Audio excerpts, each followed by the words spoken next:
చాడా శాస్త్రి గారి అనాలిసిస్ చూద్దాం. ఇటీవల రాహుల్ గాంధీ గారు ఒక మాట అన్నారు, you will witness a massive economic crisis in India very soon. అంటే ఎంత ఎంత ఆతృతగా ఎదురు చూస్తున్నాడు చూడండి. భారత్లో ఒక ఆర్థిక సంక్షోభం రావాలని చెప్పేసి people from various departments in the Modi's government are giving me crucial information. అంటే మోదీ టీంలో ఉన్న వాళ్ళు ఈయనకి క్రూషియల్ ఇన్ఫర్మేషన్ ఇస్తున్నారంట. అభిజిత్ డీప్కే అల్ట్రా ప్రోలా ఉన్నాడు ఆయన.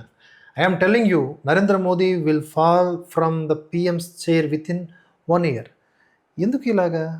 వీటి ఏమొస్తుంది ఇందులో? ఇది ఒక విమర్శ.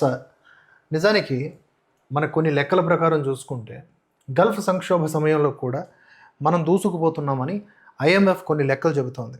అంతర్జాతీయ ద్రవ్యనిధి ఐఎంఎఫ్ జూలై 2026 నాటికి వరల్డ్ ఎకనామిక్ అవుట్లుక్ ఒకటి విడుదల చేసింది.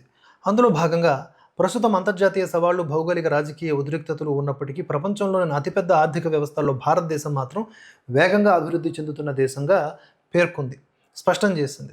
ఆర్థిక సంవత్సరం 2026-27 భారతదేశ జీడిపి వృద్ధి రేటును 6.4%గా అంచనా వేసింది. ఇది అంతకుముందు ఏప్రిల్లో వేసినటువంటి అంచనా 6.5% కంటే స్వల్పంగా, అంటే 0.1% తక్కువ.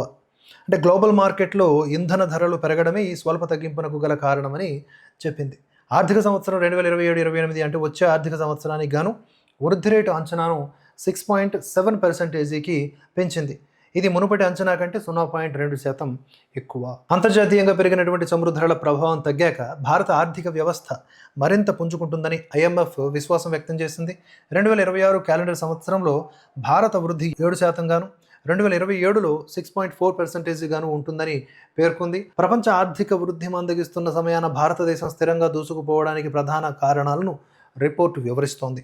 భారతదేశ ఆర్థిక వ్యవస్థకు అంతర్గత మార్కెట్టే ఆ పెద్ద అండగా నిలిచింది.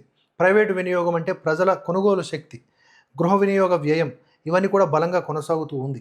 అందుకని ఈ వృద్ధి జరిగింది. భారతదేశ సేవల రంగంలో అంటే సర్వీసెస్ సెక్టార్లో కనిపిస్తున్నటువంటి తిరుగులేని పురోగతి కూడా ప్లస్ అయింది. మిడిల్ ఈస్ట్ యుద్ధం తర్వాత ఆ తర్వాత వచ్చినటువంటి పరిణామాల వల్ల ప్రపంచ వృద్ధి రేటు 2026లో 3.0%కి తగ్గుతుందని ఐఎంఎఫ్ అంచనా వేసింది. 3.5 కంటే ఇది ఇంకా తక్కువ. ప్రపంచ వాణిజ్యం మందగించటం, వస్తువుల ధరలు, ద్రవ్యోల్బణం పెరగడం, ఆ తర్వాత ఇటువంటి సవాళ్లు ఉన్నప్పటికీ కూడా భారతదేశం తన దేశీయ మార్కెట్ బలం వల్ల అంతగా ప్రభావితం కాకుండా సురక్షితంగా ఉండగలుగుతోంది. చైనా, అమెరికాలతో పోలిస్తే ఈ రిపోర్టు ప్రకారం భారత వృద్ధి రేటు చైనా 2026లో 4.6%, అమెరికాలో 2.3% కంటే చాలా ఎక్కువగా ఉంటూ అగ్రస్థానంలో కొనసాగుతోంది.